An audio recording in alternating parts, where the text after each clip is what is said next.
Through more than a decade of combat over air, land, and sea, these proud Americans upheld the highest traditions of the armed forces. This one right here, Will Crawford. This one right here. We know that your wife missed you. What's that? I said we know that his wife missed him a lot. Yeah, because she would call. She would call, yeah. Okay, it's got to be Robert Twing. T-W-I. T-W-I-N-G. Why don't you look down here, Dad? No. Okay. There he is. Got him. Oh, there. I was just on that line. Yeah. Robert A. Twing, yeah. He was my hometown buddy, friend. We was kind of raised together, you know. And we was stationed both in Cu Chi, 38 miles northwest of Saigon. And I called him one day to see if I could come and see him. And he just happened to be at base camp like I was.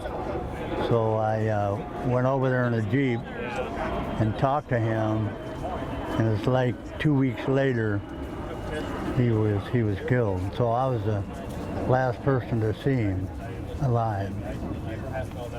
And I found out by some family members, wrote me a letter and said that he had passed away because I didn't even know it. Yeah, it's pretty hard.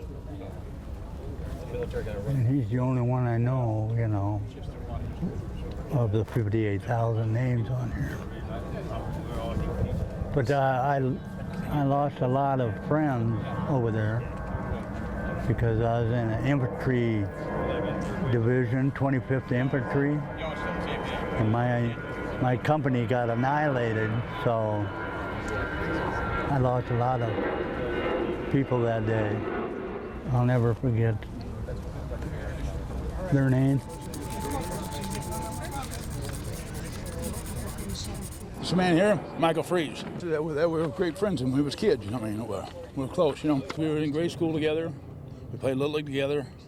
We was in Pony League together. We was in high school together. He left before I did because I waited to get drafted. He enlisted.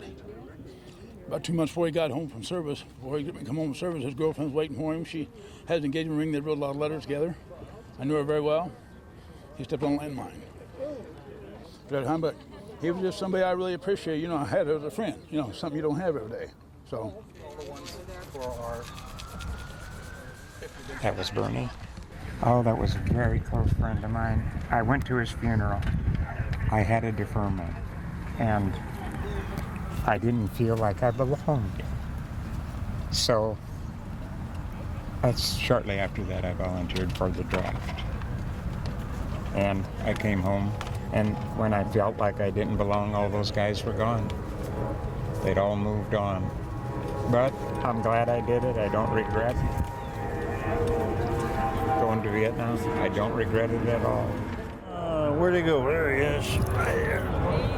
Kenny Bowes. He was one of my high school graduate classmates. There was 5 of us that went in at the same time, and I'm the only one that came back. I loved the military. I stayed in 22 years.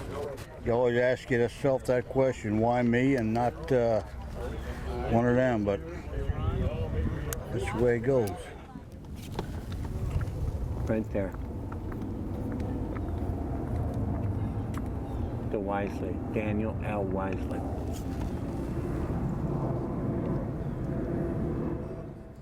We're at 10 West right now. 2 of my buddies are on 10 West. Killed the day I got hit. Means a lot. I always come here and say hi to them, sometimes leave a cigar for them, but I'm always here saying hi to them. We're here because of them. You've got over 58,000 names on this wall. Our freedom is because of them. And I come and pay my respect to these 58,000 people. It's a big emotional deal for everybody here today. I think about all the friends that I lost. I lost 7 friends whose name is on this wall that I never forget. I think about them every day, and it just breaks my heart.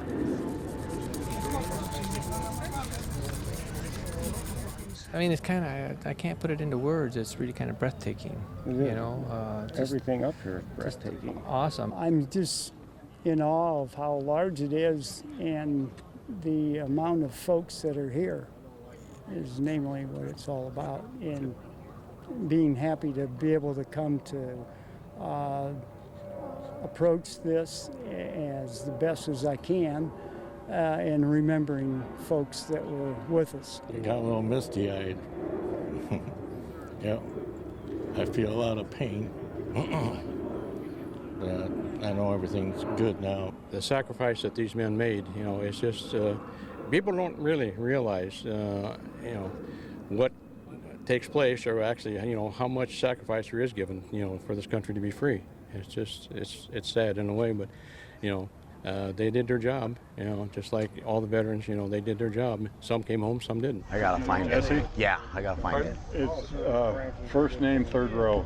It's up there in the clouds. We brought a flag of Jesse Pena, who was from Davenport, Iowa, and he was killed in action in Vietnam.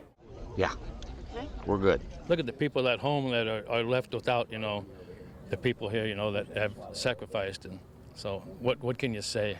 I don't know. It just hurts. Brings back memories, some good, some bad. Like I say, it's you wonder why you're not up there and why they were or are.